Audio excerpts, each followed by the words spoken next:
of social media, all it takes nowadays to spark up an online fight is to merely have an opinion.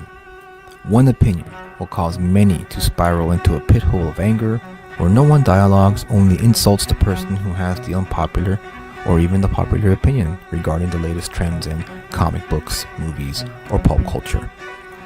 It makes sense given the circumstance. After all, acting tough behind the protective wall of the black mirror we all own and use on a daily basis makes it easy for anyone to jump right into a tirade of insults and threats. Again, just for having an opinion that they may disagree with. I decided to go against that notion. I've decided to start a video series where we discuss the hot topic issues within the comic book industry and pulp culture and provide you with another perspective. One of logic, reason, with just plain old dialogue between two people who have different opinions. My co-host and I will discuss the pop culture topics at hand in a fun, engaging, and respectable manner. So, without further ado, let's talk about it.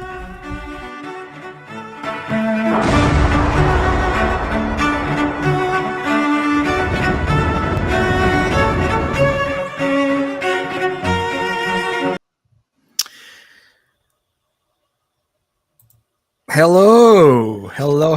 For a second there, I was like, "Uh-oh, what happened?" I know. Like, did I mess up? Dramatic timing.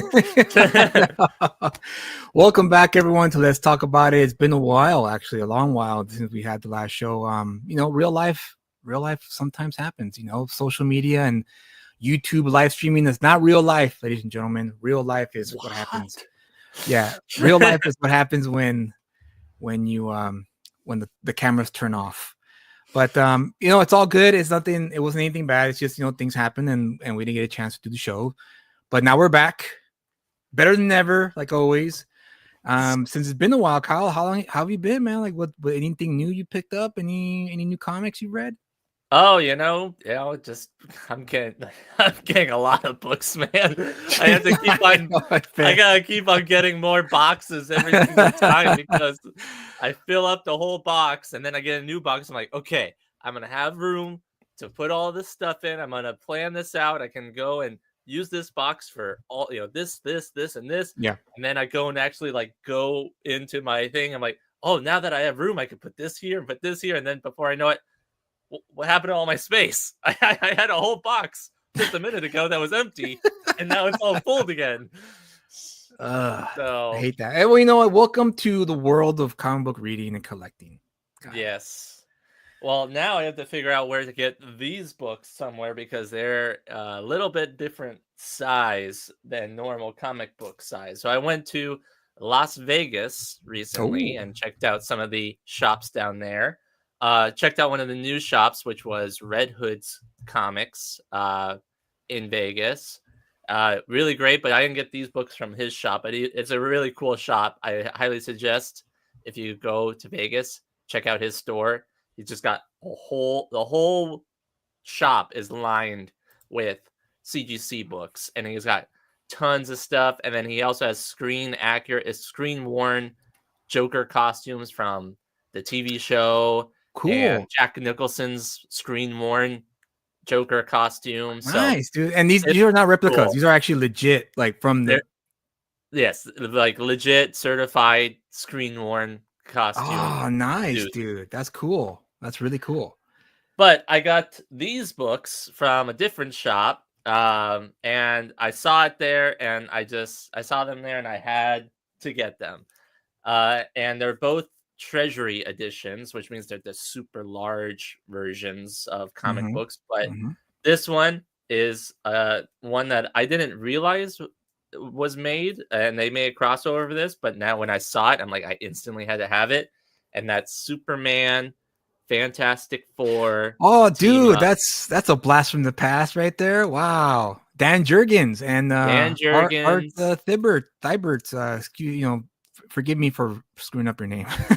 That's dude, that's a classic, man. I remember that. I remember this crossover. It was a pretty big deal when it came out.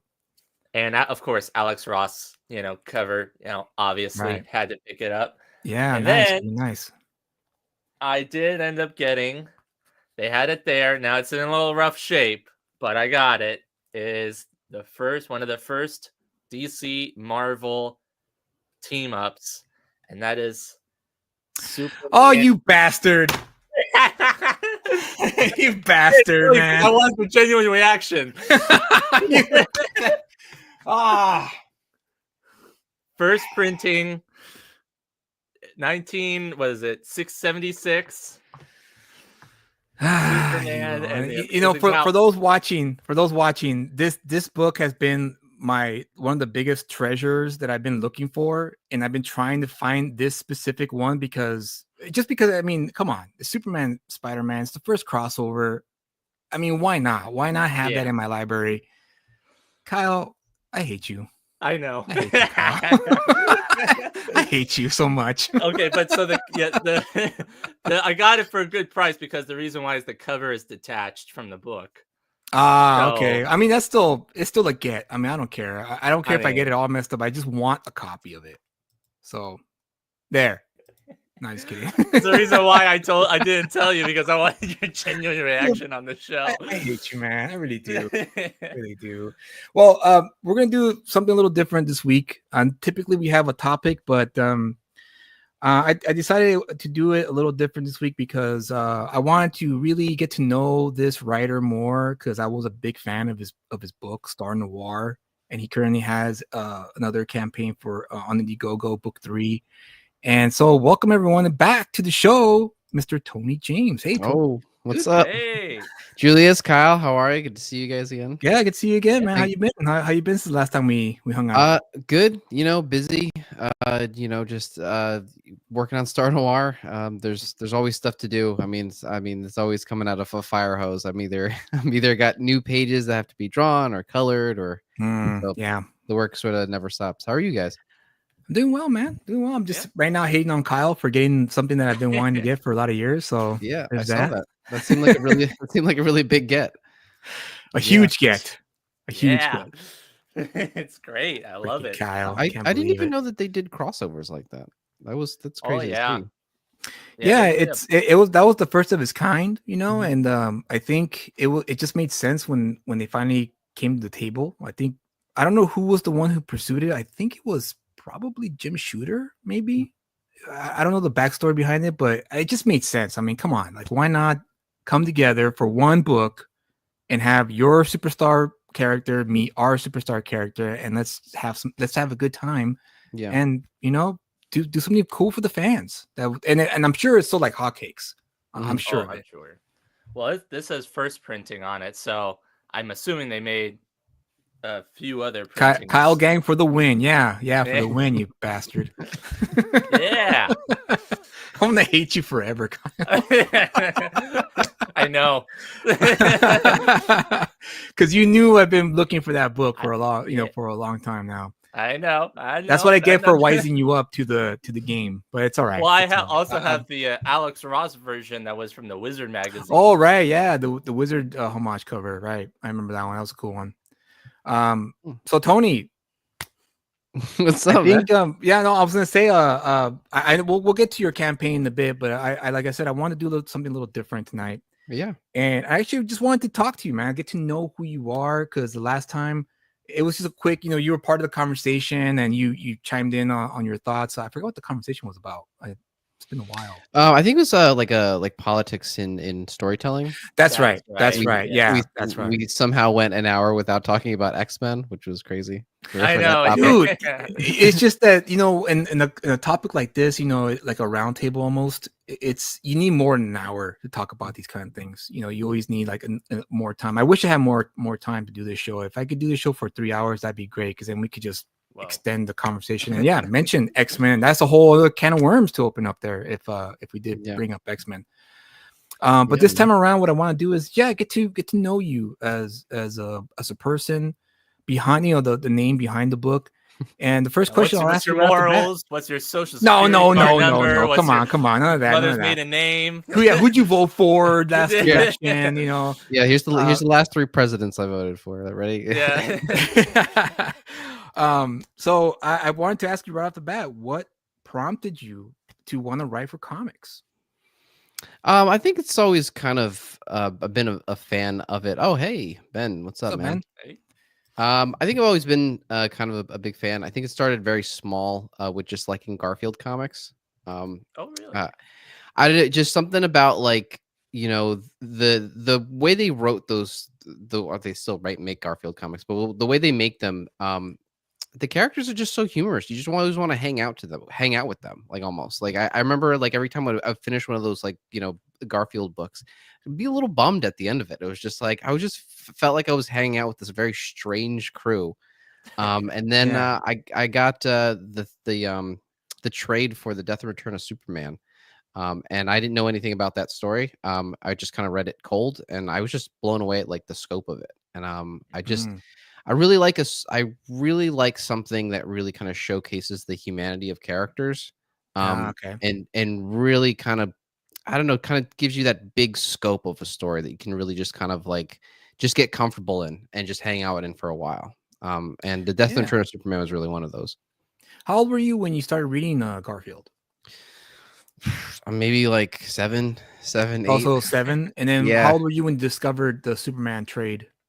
I had to be like 13. I think that was like Okay. that was like the first like kind of I guess punk rock book that ever that I ever read. Okay. The first book And with like Attitude, and then I remember like right after that like getting like Spawn, like the first Spawns, which I have graded. I have the original ones. That, like, oh, I got, nice, dude. I got Very the nice. original ones that I pulled off the shelf when I was a kid. Oh, Yeah. seriously?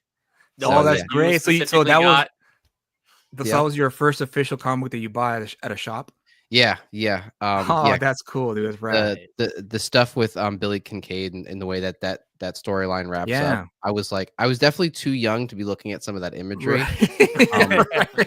But it was awesome. Like just the stuff that he was doing, with that character, and then kind of branching it out with like Angela and all those other characters. Right. Yeah. That was a big Yeah. one. That was awesome. Yeah, that's kind of what got me into it. And then, I was kind of like a theater kid. I was kind of I was like writing stuff. I wrote a bunch of plays that like other kids in school performed. So I okay. did, Right on. so I did one of these like sort of like meta fairy tale story where it was like the person telling the story was like telling events of their life, but through this fairy tale that they were telling this little kid. And so yeah, that was pretty cool. And then I went to film school and Pace University. Got kind of into the whole like film like business and realized that I didn't really like the film industry too much, especially Right, if yeah. you're a creative type and you have like artistic integrity.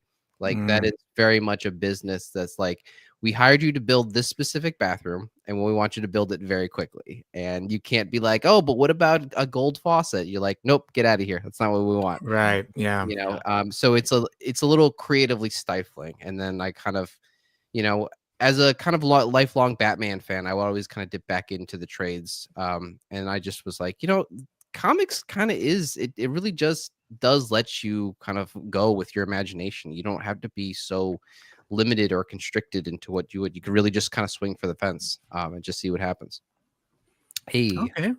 Right on, man. Wow, that's rich background there of your Yeah. writing history, but that's great though, because I think you and I align in our likes, because I wasn't a theater kid. That didn't come until high school when I was kind of forced to join theater class, even though I was extremely shy, and that was the only class left in my senior year, and that first day, I was not looking forward to it, performing and all that, but I don't know what it was. I don't know if it was because my drama instructor kind of straightened me out and like, told me, look, you're here with your peers. You're not trying out for any movies, so just have fun. And then after that, I kind of loosened up, and it was a blast. Really was. Well, they got me with the double whammy of we don't have enough boys, and also there's a lot of cute girls that are. Of course, yeah. That's for the latter. Yeah, that's what kind of helped me too. When I looked around, I was like, wow, there's a lot of cute girls in this class. Yeah. Well, I didn't hit the jackpot. So yeah, it was a lot of like, because like the theater kids, they're always very like kind of tight knit, very touchy feely. Yeah, they are. Yeah, And then you I'll mix say. that with like a girl you have a crush on, you're like, this is crazy. Like, Yeah. Right. So then, going back to the comic book work, so then you just pretty much dabbled a bit here and there with your comic book work as you pursued other endeavors in regarding film and did you ever pursue theater or try to pursue theater as an adult or after, like, in high Not school, really. like It that? didn't beyond doing like technical work, like building sets or like running like a light board. Right. It didn't really kind of grab me too much. I mean, writing it, it seems like no matter what my venture was, it always kind of came back to writing and storytelling. Like it was almost like a rubber band effect for me. So yeah, theater stuff. It was never. I did act. I famously played a Nazi. Like I was like the only Puerto Rican in my school playing a Nazi, which was What? wild. That is pretty wild. You're Wow. miscast. Yeah. yeah. I had the mustache back then, and that was even weirder. So no. Did they make you Was it a shave lot it like shorter? Hitler? No. I was kidding. I didn't actually have a mustache. I just Oh, okay. Oh, okay. I was about to say, like, did they make you do the Hitler mustache for the? no. for the That play? was whew. No. That would have been. Yeah. Can you imagine? Imagine having, like your mom having framed that photo on like a mantelpiece. Oh, yeah. You're doing the salute and everything on the Yeah. stage. Yeah. It's like, yeah, I- he's in theater. No, I'd have made sure she'd have burned that, buried it somewhere. Yeah, of course, in the family album somewhere, not on Facebook or social media for Oh, sure. God, no. Because context is everything, and in social Yeah. media, it gets lost on Yeah. social media. So yeah, after being kind of it's a little exaggerated to say like disillusioned by the film industry because there's a lot of aspects of it that I do like, but just the whole kind of being creatively stifled, knowing Yeah, I can see that. knowing that like there's money to be made in the film business, but it's sort of more like a construction worker where you just forego your artistic integrity to kind of just make stuff that some corporation wants to make, and just kind of like letting go of that, but still really wanting to write and tell all these original stories. And comic books is the only place to do that. You're right. And so, how old were you when you kind of figured, or you kind of like determined, oh, you know what, I'm going to pursue comic books. I'm going to pursue writing comics. Like, what was that moment? Was it a specific book that you read, or maybe you spoke to someone at a con or at a shop, and you were like, oh, a light bulb went off? What was the moment when you decided? I can tell you. I've been going to Comic-Con since like New York Comic-Con since like 2012. Okay. And for the first several years, I would always go to the DC Comics panel because I just, I love Batman. I want to hear from those writers. I want to hear about what's coming up. And I remember one of the years I went there and I was sitting front row and I don't know, it was just like this thing that clicked where it was like, I didn't want to hear about their work anymore. I didn't want to hear about the stories that they were making, not because that I wasn't still interested. It's just that like, I was tired of being a consumer and I wanted to be a creator. And I wanted to be up there. I wanted to like talk about my book and my thing. And I think like right after that, it was just like very serious. Like, let me get every book that I can find about from story structure to how sequential art looks. Learning what it's like as a writer to work with other artists and kind of get your vision while still bringing in their vision into the fold. But yeah, I think right after that Batman panel, I just kind of switched. I didn't want to be just a consumer anymore. I didn't want to be just a fan anymore. I wanted to actually like be the one making the stuff. So then, wow, because of that, did that like change your perspective every time you read a comic book? Because now you're like almost dissecting it and trying to figure out like, oh, this is interesting the way he did. Where like before you got into that, you're just like, oh, that's a great story, and then that's it. Oh yeah. Now it's like when I would like read something, it was always like, this is a good story. I wouldn't go with that word choice. I think the scene should have ended a little sooner here. That was probably one too many panels, and I would just kind of sit there like just silently editing the book. But yeah, I mean, when you kind of fully commit to just understanding story structure and kind of seeing the ins and outs of it, it ruins a lot of like television and movies and comic books. Like my girlfriend is always like, it's really tough to like watch something that like I'll genuinely be invested in because I just so hyper aware of like every cliche that's ever been done. And so if a story is like going that way, I'm like, I basically know what's gonna happen. And so it's so I've already written it out in my head. yeah. So when something like kind of really kind of catches you off guard, it's like we gotta hang on to it with both hands because there may not be a next one. Or at least for a while. I totally get where you're coming from with that sentiment for sure. I'm the same way, where but I'm more obnoxious about it when I watch anything with my wife. I'm like, oh, they're gonna go down this route. Oh, God, what this movie's ruined. I don't like it anymore. You know? Yeah. Turn it so off. You're just like you. Whenever I do watch a movie or a TV show where I'm going, oh, okay, they're gonna probably gonna do this. They're gonna do this. Okay, cool. And then they go that way, and you're like, whoa, okay. I'm in, because now instinctively, I think that the writers involved in that particular project really sat down and really like hashed out. Okay, look, they did this already in this previous movie or in this show, so let's try. Maybe we could try it this way, see where it goes here, and then that way, now I'm invested. As like my wife calls me a snob. And I think that's pretty accurate nowadays. Yeah. So I accept it. I wear it proudly on my forehead. Film snob on my forehead, because that's what happens. You're right. Once you learn the trade secrets, it's kind of hard to go back and put on the consumer goggles. And enjoy something for what it is. That's what I like about stories that really kind of are very avant-garde or kind of go against the grain. One of the from a writer standpoint, one of the stories that I've really loved is Breaking Bad, because one of the strength of that show was almost like the writers constantly writing themselves into corners and trying to figure out a practical way to get out of it. And I think that's like, as a writing exercise, I think writers should try to do that. Like, try to like write your story intentionally into a corner. And if you have a believable way of getting out of it, that's going to make for like the best twist. Oh yeah, absolutely. Absolutely. Oh, yeah. Right now, Kyle, I convinced Kyle to watch The Sopranos, because I felt The Sopranos was that show where you think it's going to go one way and then boom, it like takes you in a different direction. And you're like, whoa, okay. And every episode was like that, which was great. I know so many times where it's like, you get really invested in this character that comes on the show. It's like, I can't wait to see more of him. And then just all of a sudden some random thing happens and then they're gone. And it's like, wait, what? Like, but they were so integral to the show, and they were like supposed to do this something. And they were like, I could foresee things happening. And then it's just like, not cut off. We're doing something else. Yeah. And it's like, oh, whoa. That's like, now I'm like on the edge of my seat. I gotta like see what's happening. The Pine Barrens episode of The Sopranos is my favorite episode of that entire season.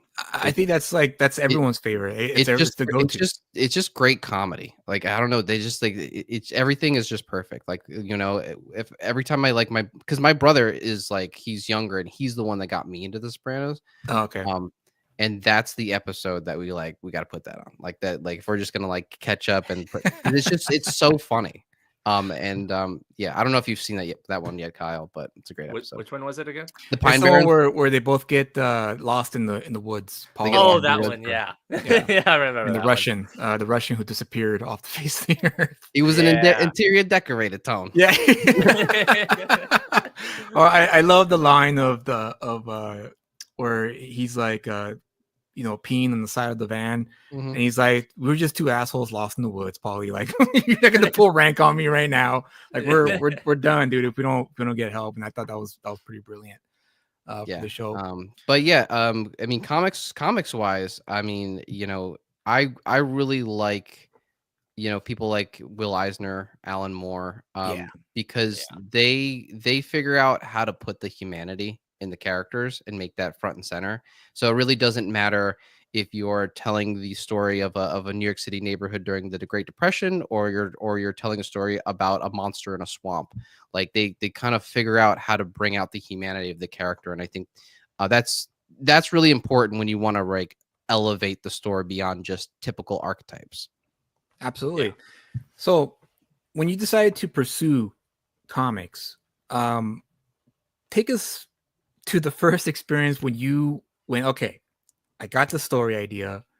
I'm gonna go for it. Was it Star Noir, or was it another attempt that kind of fell through? Because from speaking from my own personal experience, when I decided to pursue to make comic books myself, I had to learn the hard way of like, okay, well, I tried submitting my work. I'm not getting any callbacks or anything like that. So okay, I gotta pursue it a different route, which is making my own comic books and not waiting for permission to make them. So then I learned about budget. I learned about who to contact. What the page rates, all that stuff. So, and then I had a lot of projects that were in the works that fell through because the artist ghosted me, or maybe they no longer return my emails, whatever the case may be. Was Star Noir your first attempt, or did you have a different attempt? And walk us through that experience. No, the first attempt was a book called Reloader. It was a cyberpunk comic about a virtual reality bounty hunter in the future. It was sort of like The Matrix meets Kill Bill, just like a revenge story set in the virtual universe. And it was it's a love letter to video games. It's kind of one of my passions. That's not writing. So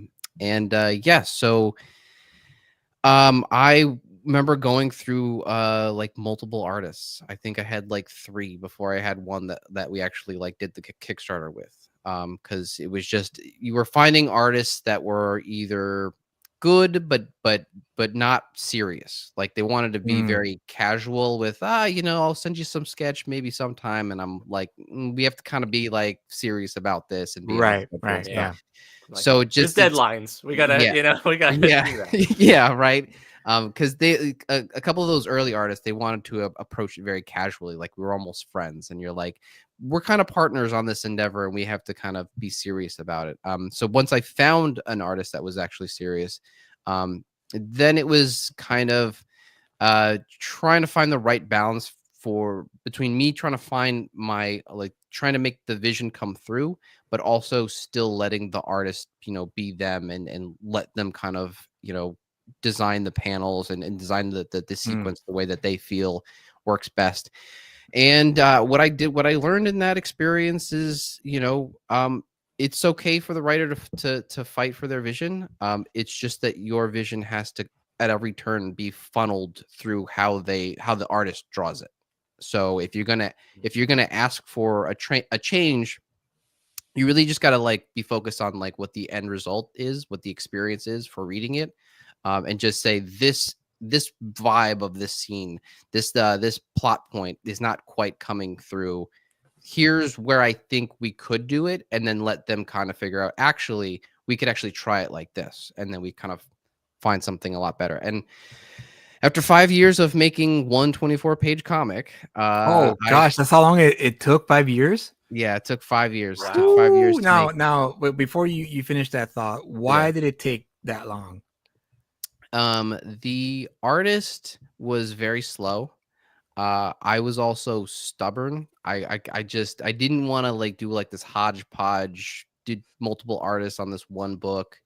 I think I was also tired of like false starts of like getting an artist and then we're going to do something and then something comes up and they don't want to do the book anymore. And then but the artist who worked on it was very passionate about the story and really liked what we were doing with that story, and was very committed to finishing it. There was like a few month period where the artist's father was hospitalized, so had to stop working on the book completely. Yeah. So I mean, but during that time, I wrote so many different scripts. One of them was Star Noir. I would just I would have time, they got notes for a page or whatever that was in process, and then I would work on a new story and I would kind of flesh that out and put it in a drawer and then work on something else. So during that 5 years, I wasn't just working on this one comic. I was working on that one comic and then also working on a new script for something that I would eventually make down the line. Okay, so you just kept yourself busy as you waited for some of the pages for the project. Yeah. But Eric wants to know if that's a fake mug. it's a clip-on actually. What's up, Eric? By the way, I got. He says you took it from the MythBusters guy, didn't you? Yeah. Yeah.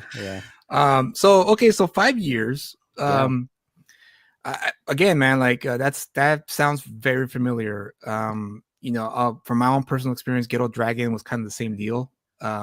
that took about 4 years because Mhm. the artist was passionate about the story. He really liked it, but the difference between your guy and mine is that he kept moving around. So he lived in Britain for a while, and then he's like, "Hey, I'm gonna move to Melbourne, Australia. So once I get set up there, we can reconnect." So he moved there, and then he stayed there for about a year, and then he had to adjust, and so his page turnout was slowed down to like one page like a month at that point.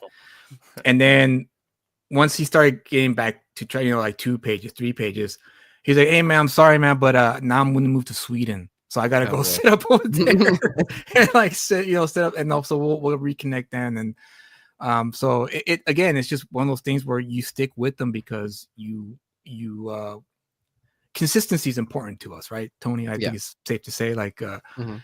when it comes to comic books, it's always a blast to see a run where the writer and artist stay intact and there's no guest artist in between the run. You want to keep it all intact. Yeah, And it breaks the immersion when you kind of yeah, exactly. So Yeah. kudos to you, man, because that's a lot. That's patience right there to be able just to stay loyal and committed to just the one artist who's like, just Yeah. stick with me, man. Come on, just give me more time. Give me more Yeah. time. And you're like, okay, all right, fine, because you've been working with me. Yeah. So you did finish the book then, right? Yeah, we did. What was crazy, like, because we did the Kickstarter and that was successful, and then I went away to work on the book. I learned a lesson about updating your backers. I was just like, oh, you gave me the money, so I'm gonna go make the book, and then I won't bore you with the details. I'll just tell you. It's like, no, we want the details. But if you're gonna take 5 years, you should probably check in a few times. But I was actually surprised that like a number of those original backers, like 5 years later, I was like, does anybody still want this? It's done. And it was like over 3/4 of the people were like, yeah, still send that to me. Like, here's my new address. I moved. I moved to that time. Oh, dude. Oh my God. I'm a whole different person now, but I still want that book. Well, that's great. You fulfill. That's awesome. And the great thing about the modern crowdfunding age is that backers, for the most part, are very understanding, and because they really want to support it's like this, like, I want to be there. It's like this thought of like, I want to be there at the beginning of this guy's potential career that may Ground blossom. the roots. Yeah, exactly. So that's great, man, that you have these loyal backers who are. I'm assuming they still stick with you even with the Star Noir books. Actually, no. There was no crossover with those backers. They got the book they wanted. It was like Tony. It took 5 years. You were very quiet for most of that, so I had to cut when I did Star Noir. It was like starting at the bottom of the ladder again. I see. I had to kind of like reprove confidence to a brand new set of backers. I think I might have gotten 1 or 2 that may have come from Reloader, but mostly it was like starting from scratch again. And honestly, like all of the lessons that I took about like, properly vetting an art team, trying to make sure that they're fast enough to kind of put out a page rate, a good pace, so we got the book done in time. I put all those lessons into Star Noir, and I think that the reason that team is as strong as they are is because of all the kind of mistakes I made with Reloader. This time it was like everybody on that team, you all have to be published, and not in some like I did something with Dark Horse or Image, just that you saw something to completion, like that you were beholden to deadlines, that you didn't cut and run on the team.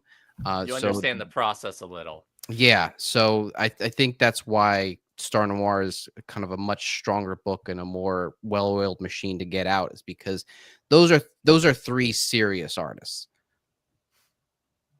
Great. Wow. So it shows though. Yeah. Yeah, it does. It really does.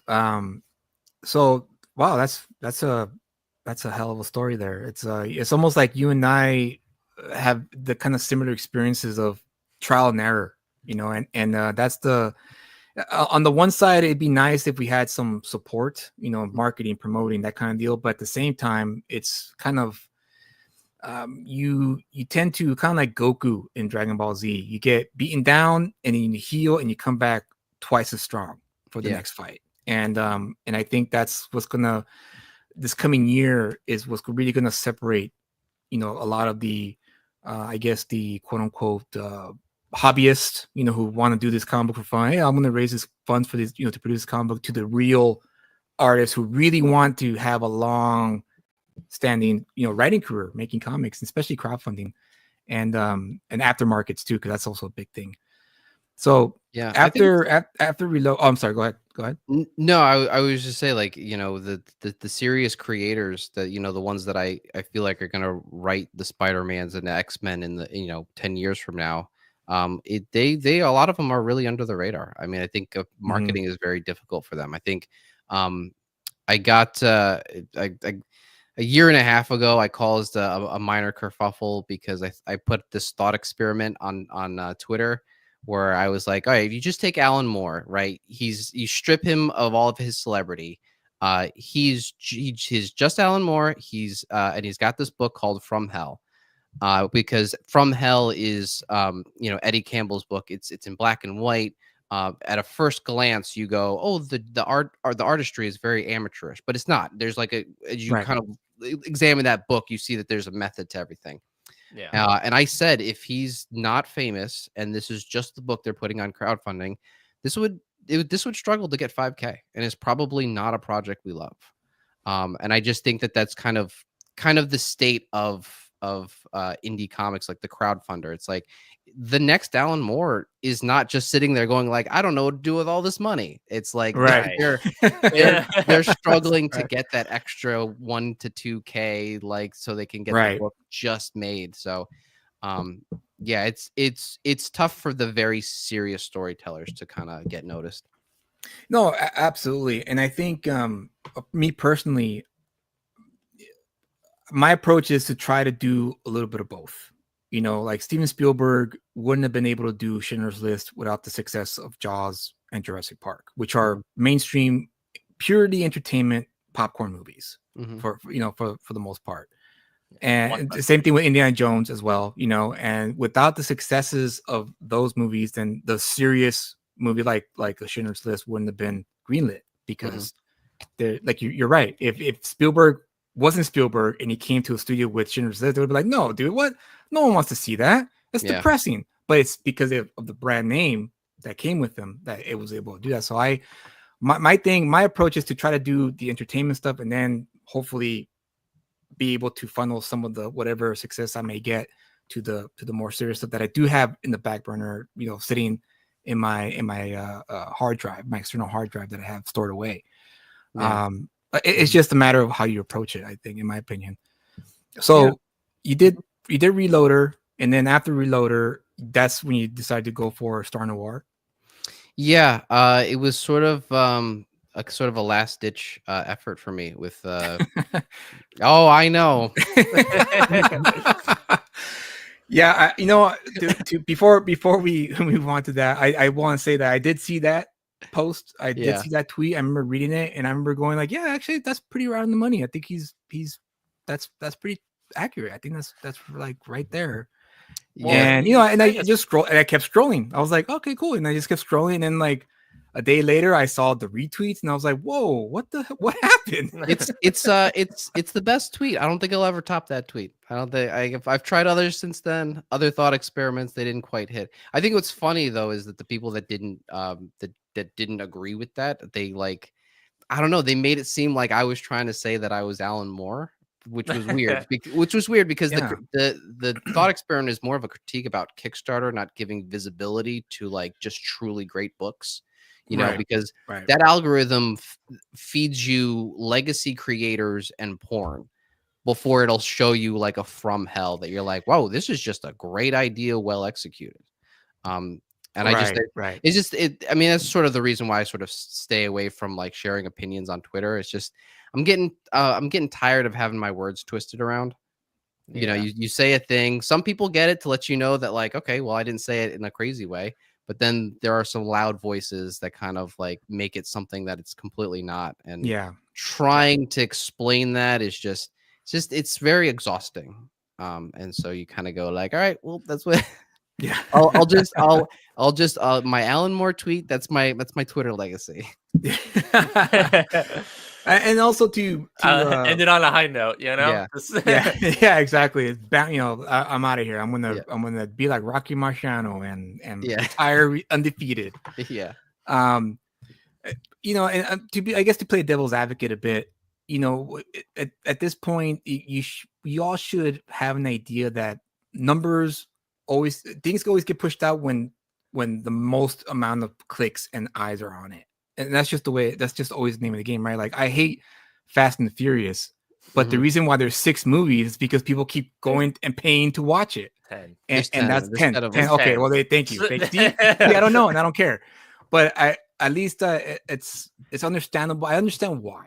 I understand why there's 10 movies, because people just love it. They love those movies, and I may not understand it, but hey, do you? But you're right on the there's money also all about your thought project about that. Your thought about Alan Moore struggling to get funded, because it's true. It is true. 10 Julius. Yeah, thank you Eric, for reminding me. So Yeah. but yeah, Star Noir is your next project. Now, was this a little easier for you to vet the artists you wanted to work with? Did it take you a little longer? Did it take you shorter time to find the team that you thought would be best to fit? To produce the story? No. I think because, like I said, I went out there trying to look for very serious people, somebody who's been like published in whatever, whether they're the writer or the writer, I'm the writer, but whether they're the artist, colorist, or the letterer, I wanted to find somebody who had some credentials a little bit. Okay. Pablo was the second artist. The first one, man, I'm blanking on his name right now, but he draws King Cryptid for Alterna. Oh, was it Starts with a K. No. Oh gosh, I see his Twitter picture in my head, but I can't remember his name either. But anyway, Rossi? Is it Rossi? Yes, there you go. Yeah, It's Rossi. Okay. yeah. Okay. So we had initially talked, and he drew some sketches for the main characters, and then there you go, Christian Ross. Yeah, Christian Rossi. Thank you guys. Thank you guys. really, Appreciate that. really nice guy. And right before we were like gonna go start making the pages for the Kickstarter, he was like, "Oh, I got hired by DC to draw Batman," and I was What? just like, Whoa. and I was like, oh, I get to work. He's like, oh, I get to work for. He was apparently there was some big writer attached to it, and he's like, oh, I got to go do that. And I was like, I wasn't even mad. I was just, I mean, I was more personally frustrated that I got to go like find another artist. But Right. like, Yeah. But I wouldn't say no to that. So that's totally fine. Yeah, it's like see ya. Yeah. And then Sorry, but and then I right got after that, found Pablo. Like he drew a bunch of the characters. I loved the way that they looked. I mean, I think like a few weeks ago, I tweeted those initial sketches that Pablo did, because I was just like so crazy that we're like on the third book, and there was so much life in those characters that he did in those initial sketches, and he's been really easy to work with. And then going on Instagram to look for colorists, because you kind of just think that like, oh, the stuff that gets shared a lot, liked a lot on Instagram, for when it comes to artists or colorists, it's probably there's some kind of marketability of their work, something that's really has a mass appeal. Right. Right. And so Venetius was a creator I found. He was actually my third choice. There was a bunch of colorists who gave me samples, and I liked his. There was a technical element that he had that was really, really strong. And the other two, it was just sort of like scheduling things, and we just kind of like went down. Vin was the third choice. Yeah.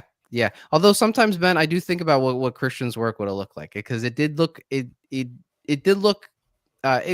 was like same but different. I don't think it would have been this radically different comic, but Pablo really knocks it out of the park. But yeah, it was just about like just trying to find serious people who had been published, who had seen Bob Brooks books to completion, who had a professional look to their portfolio.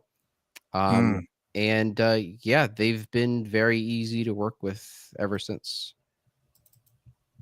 They're just so knowledgeable of what they do, and the way that they take my notes and kind of figure out their own solutions in a way that still works, I think is it's pretty awesome. When the writer gets to maintain their vision without stepping on the toes of the art team, that's awesome.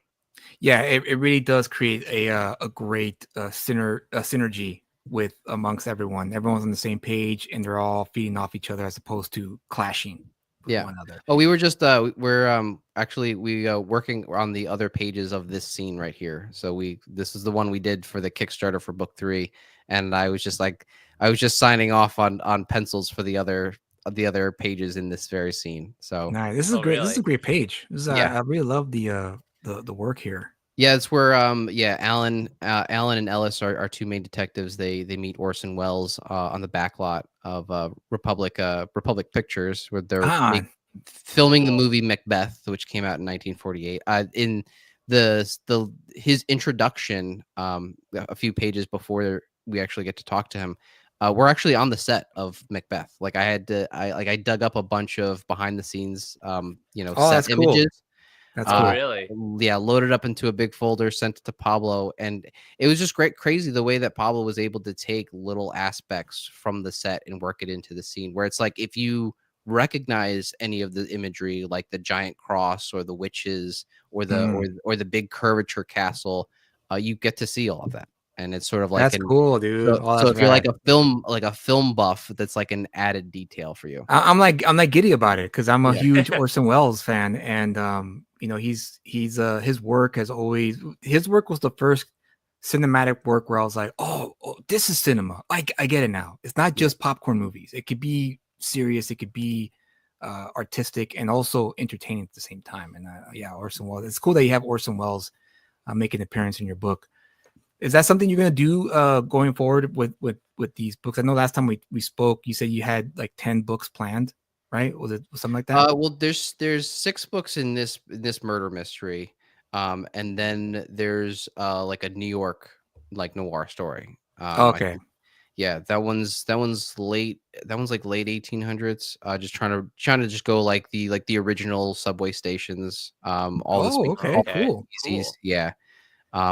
Basically like taking the sort of like true detective approach where it's Right. just like we'll tell these self-contained narratives like they're at a historical time and aliens are in the mix with whatever's going on.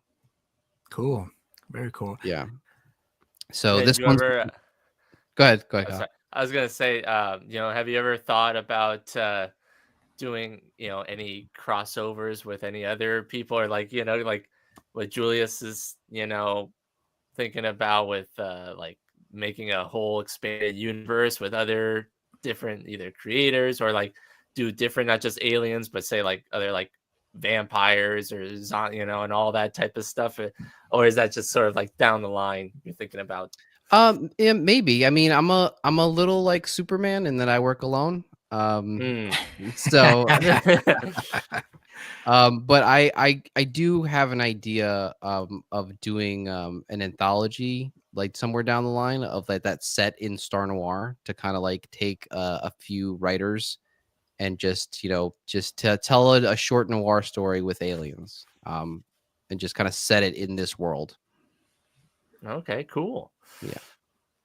And those Very would just cool. be like one shots that you would be doing out of those. Yeah, like a specific kind stories. of just a one-time anthology. Just gather a couple of writers that I really like, and let's just do an anthology. And it'd be easier for me because I don't have to write it. Yeah. Right. Right on. Yeah.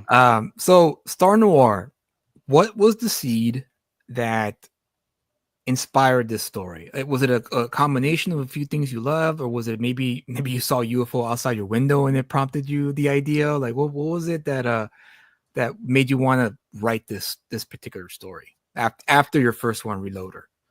Well, it's a couple of things. I mean, I think when they say sort of like write what I don't think they really mean in sort of like, put yourself in the story. I think it's Right. more like write to your passions, stuff that you like really are a big fan of.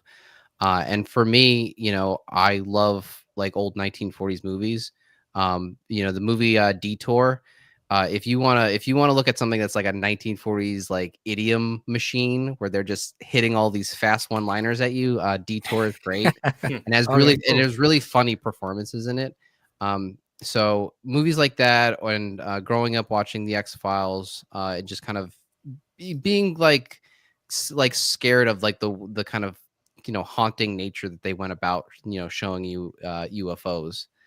And then one New Year's evening, I have the script, I have what I want to do, and then I was trying to figure out a title, and then I thought Star Noir, and I was like, oh, that's pretty fun to say. And then just trying to figure out like, okay, well, what's the perfect embodiment of that title? Like, just try to explore that, try to live up to that title as much as possible. And it's like, cool. So it's set in the 40s, and rather than going like full Men in Black, where all the aliens are walking around with the humans, like Right. why don't we try to make the aliens fit into the 1940s setting? That way you can kind of get the sort of grounded feeling when you're reading it. Well, was it also with Star Noir specifically when, because most of the, victims and the people and stuff of the story are like movie stars, like Orson Welles, and like all of them are stars. So it's like literally Star Noir type of thing. No, I mean, I'll pretend that that's what I was doing.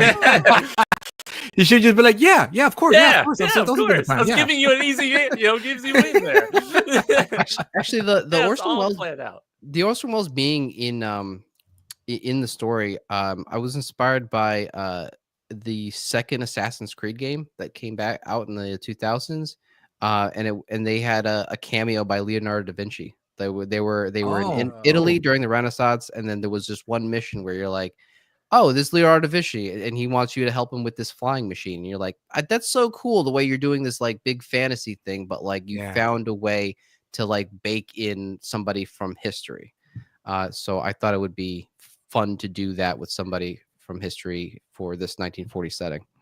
Are you like a really big history buff? Like, do you love learning about like, especially like early? Now, I mean, obviously because you're writing the story, I assume you're reading and under taking in a lot more of like the early American history and stuff like that. But were you always sort of just drawn to that, or was it something you got into it more because of this? Really more drawn into the 1940s Los Angeles. The architecture of that city. I mean, how it's evolved over the years. I mean, this bridge right here, like they tore it down. Like this version of this bridge doesn't exist anymore. And I just I think that Los Angeles just has, I don't know, it has so much mystery to it. Like New York City in the 70s or 80s. There's just so many, like there's like dangers lurking around. You could like, be in this nice, beautiful street, and then all of a sudden you're like by yourself in this alleyway, and there's something lurking. Sure. It literally is like that in LA. It's like you go down one street, it's all nice and springtime, and then you can just turn the corner. It's like, ugh, what's going on? Yeah, and so and any story that I work on, I do like exhaustive research. So like reading books, like the James Ellroy books, just kind of poring over different histories of old like Los Angeles, trying to understand what the vibe was like, post World War II. A lot of this, like, yeah, we did it, we beat the Nazis, all this Americana, the sort of displacement that soldiers had coming back, where it's like, I did all this stuff like over in Europe, and I'm kind of struggling to adjust to like normal life after that. And just just kind of absorbing all of that and just trying to bake that into the characters wherever it fit. That's cool. Like there's even in this first scene here, one of the detectives looks at the dead body and he says something to the effect of, I'm just not used to seeing this type of stuff at home before. And that's sort of like a loose reference to the war. Oh, Okay. Gotcha. Yeah. Great stuff. Good stuff.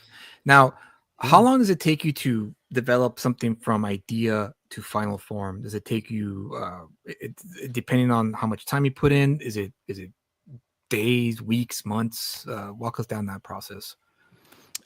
So I think from initial idea to a script that it's like I can work with an artist on, it's about 2 exhaustive months, like just Mm. very, very intense. I mean, every story start. I go for a lot of walks, so a lot of these stories they start with just kind of listening to some sort of background music of some kind, maybe something that was played in a recent movie trailer, and a bunch of imagery would just sort of come to me, and I would just write it down on my phone. And once and these are all out of context, so I don't know what's going to happen. Right. So right. I would write these like 30 moments that are just out there, just Alan just kind of in this empty house, Alan looking at this body with no heart in it. And then I would organize it into which act I think it could be in. Oh, this feels like an act 1 moment. Oh, this feels like this happens near the end. Okay. And then that becomes my like initial framework. And then I start to kind of like flesh out each of those acts. And then I do a deep dive into like whatever the location is. I do a deep dive into that history because I don't want to have any questions. I don't experience writer's block because I do such exhaustive research on the front end. Right. So I feel like whenever there's a scene, it's like, oh, where's the scene going? Well, you already know because you already mapped out all the mile markers. Like this is how the character has been designed. This is the choice that he would make, and you call some audibles here and there because you don't want it to feel too robotic. But yeah, I think it's like 2 months of just doing that before I get to the artist, and I'm like, here's the script, because by the time I get to the artist, I don't want to like, oh, I need more pages, less pages. Right. Yeah. It's like I don't want to like, I want to have a definitive vision for what we're gonna do. Awesome. And it also helps when you're doing like multiple books, like everything's written, so every time we finish a book, the whole team just takes one step over and we just keep going. Oh, that's good. At least you can keep the train moving, and that's not like just completely grinds to a halt, and then you have to like restart everything back over again. At least. Yeah, at the end of the second book, it was like Pablo gave me the final inks. I gave that off to the color, and I was like, colorist, and it's like, okay, cool. Here's the cover. This is the movie poster I want to do. Let's do this. Here are the sample pages we want to do for the next Kickstarter, and then we just go from there. Nice. Awesome. It sounds like you got a nice little machine being built for yourself there. Yeah, and I work on it every single day. Every single day. There's no It's no rest. Well, no, it's this thing because there's all like I'm trying to create this totally other this other separate comic book right now with a completely different art team. So it's like I have to like keep working to stay ahead of the work. Yeah. If I'm like, oh, you know what, I'm just gonna hang out. Like I remember there was a couple weeks ago where I was just like, I'm just gonna hang out for this Sunday. Everything I need to do is working. I'm not holding up the line anywhere.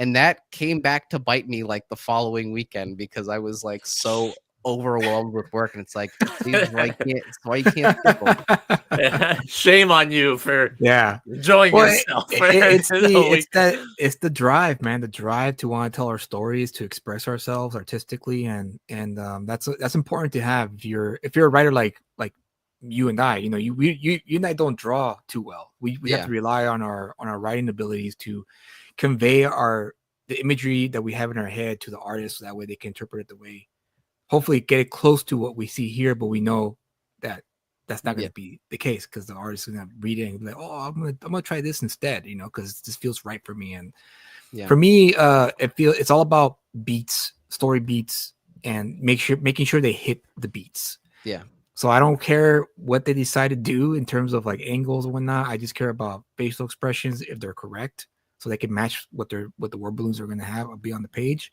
and the story beats. So that way the reader can keep the rhythm going as they turn the page. Yeah. Any kind of advice you would like to give to anyone thinking about writing a comic book or thinking about doing a crowdfunding campaign to do their comic book? What is it that you would tell this individual if they decided to want to pursue it? Well, I mean, People usually like to say start small to like a manageable crowdfunding goal. I did not listen to that at all. I went from something that raised 2K, then my next was like, oh yeah, well, I know that one took 5 years, but how about 10K for the next one? So it was kind of like a real, I sort of put all the chips on red and sort of like challenged the internet to fund it. Mhm. But I just think that I don't know, just make sure that your idea is fully formed. Like, I think people will back something that has had time to bake in the oven, and is not rushed out. You're getting a full vision. You're seeing the full colors, the full lettering. Got a real good sense of the story, and just have confidence in what that vision is. I think there's a lot of negativity, kind of going on in the culture right now. That it seems to be very much against like kind of reaching for the stars. Mm. There was a few weeks back, like Timothy Chalamet got in trouble because he won an award and he says, well, I'm chasing greatness. I know people shouldn't talk like that, but I'm aspiring to be great. And people really came down on him, like, oh, he's just being so arrogant. And it's just like, no, you have to really, you do have to believe that it's possible for yourself, because if he just said, whatever, I guess I'm pretty good, whatever, thanks for the award, well, he's not going to do much. Like he's just Right. going to, it becomes like a Stagnate. self-fulfilling prophecy. Is that what the issue was? Because I went to a get together last week, and they were talking about that, but I don't watch award shows, so I had no idea what they were talking about. But I do remember they were kind of mad at him for saying it, and they were kind of like talking down on him. And I was like, what did he do exactly? And he said, well, he just went on. They didn't give me what you just told me. He just said, he just came on, just really arrogant, just really said some arrogant things that just turned me off, about him. Well, I think people can confuse arrogance with confidence, and those things, they sound similar, but when on closer examination, they're completely different things. And I think Timothy Chalamet, I think the way that I carry myself is of confidence. It's you're not saying Star Noir is great because I just think I got it like that. It's because that's how many times we've run this play. Like we run it backwards and forwards. Right. We've given it to people who don't owe us anything, and they glow about it. So it at a certain point, it's we're just confident in the work that we're putting out, and we don't want to put limitations on ourselves. So if you're a new writer and you're coming into this, I mean, first of all, read all the writing books, read all the story structure. Yeah. For sure. It's shocking the number of indie comics that I read that like really lack the core fundamentals of storytelling. Like it's almost like they think that, well, I can put two characters in a room and give them some conflict. And storytelling is a lot deeper than that. It's kind of like chess in that it's easy to pick up, but very difficult to master. So learn a lot of story structure. But yeah, just have the confidence in your vision, and don't let anybody sit there and tell you like what it can and can't be, because that's not their part. They have no part in the vision. Only the creator does. Great advice. Yeah, that reminds me of Bill Burr when he was asked about how far he wanted to go in his career, and he mentioned the story about how he started as a stand-up comic, and he would go to the Improv, and he would see the mural of all the greats that came before him. And he said the first thing I said to myself was, I want to be on that wall. Like I want to be seen at the same level as Richard Pryor, Lenny Bruce, George Carlin. I want to be seen at that level. And I think there's nothing wrong with that. Yeah, you're right. You should always reach for the stars. You should always try to be the best at what you do, because I mean, if you want to have a livelihood doing this, you have to think like that, because Alan Moore, like going back to Alan Moore wouldn't be the superstar that he is today if he didn't sell the amount of issues he did for Swamp Thing when he got hired for Swamp Thing, because Swamp Thing was selling, I think, like 50,000 units at the time. And then when he got hired on, it jumped from 50 to like 80. And then the next issue was 90. And then it kept going up because the quality of writing was so rich that readers were like, wow, this is actually really good right now. Like, who is this guy? Who is this writer? And not only was he able to pull in the fans of Swamp Thing, he was able to pull in readers who weren't even fans of Swamp Thing. They just picked it up because they heard it. They heard the word that this book was worth picking up, and you should check it out. And that's how he got it. So yeah, you should always reach for the top. Yeah, I think that's really good advice. yeah, I every now and again I get the flack about the Alan Moore thing because people want to say that I think I'm Alan Moore, and I'm like, Yeah.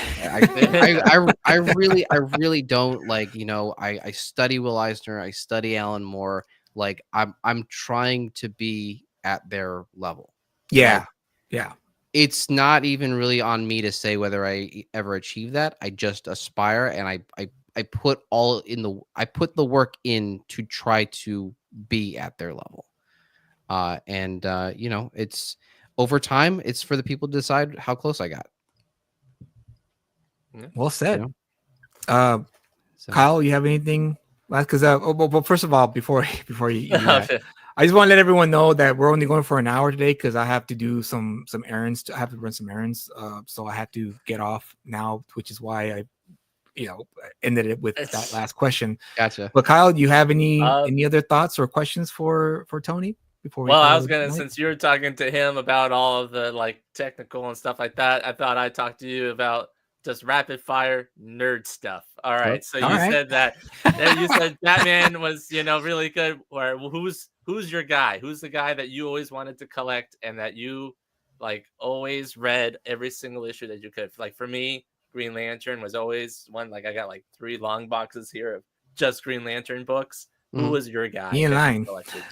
I mean, Batman. I mean, Batman's the guy. I mean, that's a character who has a very simple premise, and I really like all the writers that come in. I mean, whether you're trying to take a horror approach like Scott Snyder, or you're trying to do like this outside the box sort of like almost LSD approach that Grant Morrison does. That run. Yeah, that was crazy. Or just kind of like, again, the Dark Knight Returns is still like one of the all-time greats because Frank found a way to make these characters like the most vulnerable versions of themselves. Like what would it be like if Batman was past his prime and this was sort of his last hurrah? So that's the character that I always keep coming back to. I mean, Absolute Batman is awesome. That's been great.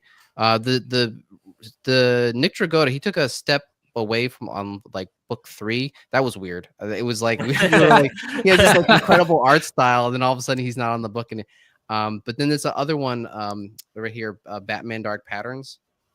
Oh yeah. Oh, I've been hearing about that one. Is that any good? Yeah, it surprised me how much I was into it. It felt like we're just gonna take Batman back to the basics of just being just a good noir story. It's got a creepy villain, and you're like, it really feels like they were throwing it back to the 90s, but this writer is a younger writer who like knows how to tell a compelling story. So it feels old school, but still feels modern enough. Who's the writer for the book? What's his name? Waters is his last name. Hold on, let me see the title card. I think it's like Dan Waters. Okay. Yeah. Okay. But Batman Dark Patterns. I think the 4th one just came out this past Wednesday. I haven't picked that one up yet, but I'm sure. Okay. It'll be great. Awesome. Let's see. What about movies? Top 3 like sci-fi movies. Oh, top 3 sci-fi movies. A sci-fi movie that was never in my top 3 and it's slowly creeping in is Interstellar. I think. Oh, really? I think the first time I saw that movie, I liked about half of the movie and didn't but then when you kind of hear the science explained behind the movie and how they visualize black holes and time distillation, and then you go back and you understand, and then also kind of hearing about how it was an homage to 2001. Oh yeah, definitely. And kind of seeing those influences, I think I have a much stronger appreciation for that. Ex Machina. I mean, both the comic by Brian K. Vaughan and the Alex Garland movie with the lady robot. That one's great. Man, other sci-fi ones. Star Wars, Terminator. Oh, Terminator. Oh, I mean Terminator 2. I mean, how come on that the intro alone is like, Yeah. and what I love about from a storytelling standpoint for Terminator 2, I love that it uses the middle of the story to like slow it down. Like Mm. if you watch that movie, it's going at a clip constantly. And when they go to Mexico and Lyndall Hamilton is having that monologue, that's the Yeah. slowest part of the movie. Like Yep. they usually that's a part in the movie where they kind of raise the stakes and there's some twist to the narrative. This Mhm. one, it was like, no, how about we just slow it down and just like let's just look inward for a second before we jump back into the action. So I really love Right. I really love the middle part of that movie. Nice. And who Cool. doesn't love who doesn't love the thumbs up going into the flames at the end? I know. I know. I know. Yeah. That's like the highlight of the movie. Yeah. You It's know, literally the like- robot humanized finally. Well, and I read somewhere too where it's like the reason why, like in the marketing and everything that I watched the video, they said the marketing and the trailers and stuff was showing that, the Terminator T1000 Terminator was actually going to be the good one, and the Schwarzenegger one was going to be bad, even though everybody knew that the one was going to be good and the other one was going to be bad, so that it kept everybody on edge until they actually watched it in the theater, and then people would say, and then you could actually get the, oh wow, Schwarzenegger is actually the good one in this one. And so much of that CGI still holds up. I mean, Dude, it's a little dated, but it still works.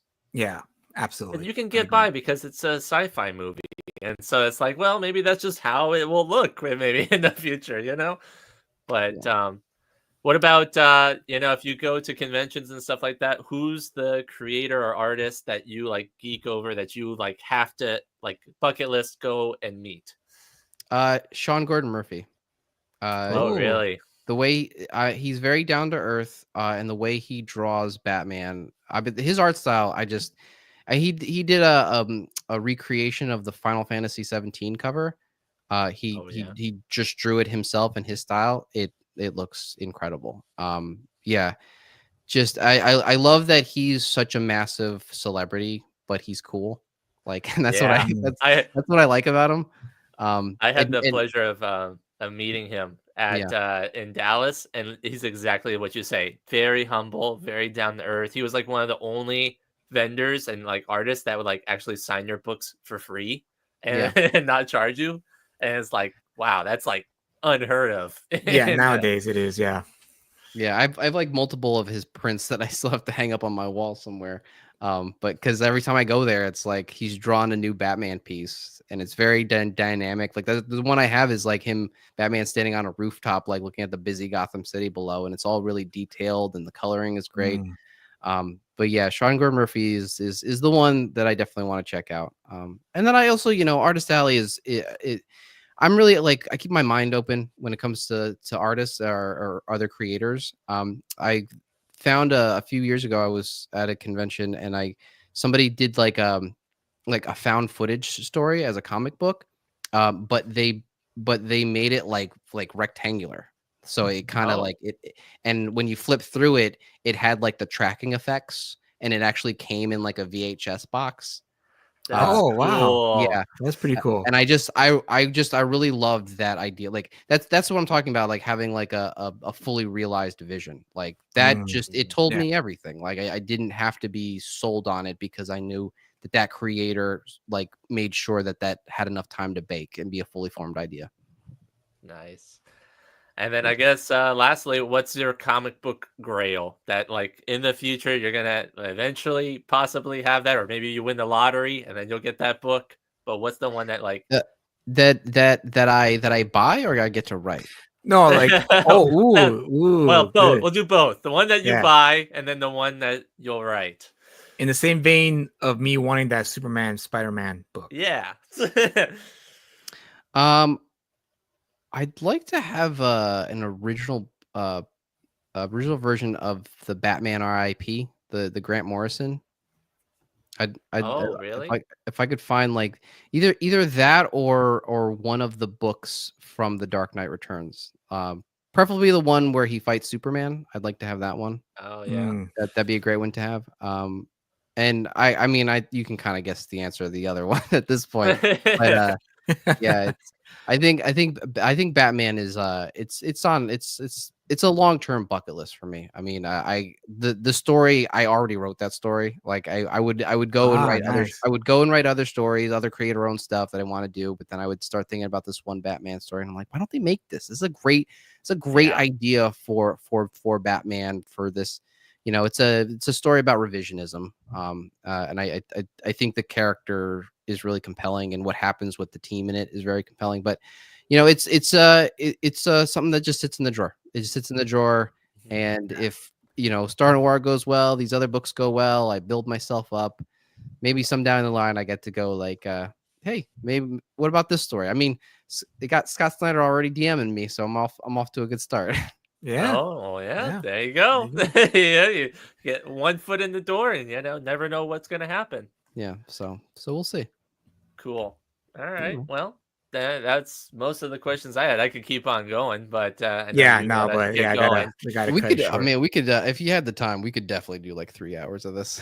Oh yeah. Oh yeah, I mean, I have ideas brewing to expand the channel. I do want to do more of these kind of interviews, but I want to do it separate from this show because I want this show to be more about the topics and all that. Because I think that's interesting to me, to be able to expand and talk about it, as opposed to, you know, quick to like, you're a piece of shit for thinking that. You know, I was like, well, why did you say that? Oh, look at that. See, Oh, what a look. show off! What a show off! Look at that. That's what I'm You talking about. bastard.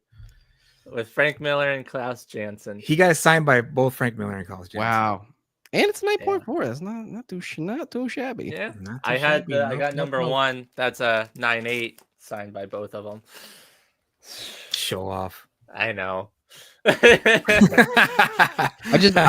just love that fight between Batman and Superman. It's just this all-time classic. Just the archetypes battling each other. Yeah. The using the kryptonite dust. Yeah. You know, telling Clark that like this is what it's like to feel human. Mm-hmm. And they actually Frank see Miller him at his bleed, best. you know, and he's like looking down at his, hands like, whoa, like, almost like, what is this? And I've never had to deal with like actually being hurt before. Yeah, it was the one thing in the animated version that they did of The Dark Knight Returns that I think that they got right. I mean, the animated version, I think some people don't like it. I like it. I think it's like a companion piece. It's not a one-to-one recreation of the comic. They do change little things here and there, but man, that's still just such a great story. Superman being a tool of the government. Yeah. Okay. Yeah. Is that it, Kyle? Yeah, I think. I mean, All right. I can keep going. Like I said, I can keep going. Yeah, you Yeah, gotta- like, you gotta- like you I gotta was cut off saying, the you know, I third want to before we expand. go for hours. I got I got ideas, but once I get them down solidified, then you definitely will be hearing from me again. And I'll probably reach out to you, Tony, because I want to create some kind of roundtable show where I get other indie writers and creators. And You got to get Nandor back. oh, dude, I love Taki and Nandor. We could chop it up. Last time he guest hosted a few months back, and it was just a natural fit. No offense, Kyle. I know you. I'm very offended. He has very thoughtful answers. He really does. I almost like don't want to answer a question after him because he just is so well thought out, and he'll like go for like 5 minutes, and it's like I should have went first. Yeah. So we can, Yeah, you answered everything. We could build You answered everything for me. You answered everything for me. I don't have to answer anymore. Yeah. Ditto. So Yeah, yeah, exactly. yeah. All right. So on that note, thank you guys for showing up and watching the show, and hey, don't forget to hit the like button and subscribe to the channel. Grab I Star do Noir. want to and back Star Noir. Hold on, let me just do this real quick. There you go. It's on Indiegogo currently. You have about 2 weeks. Campaign.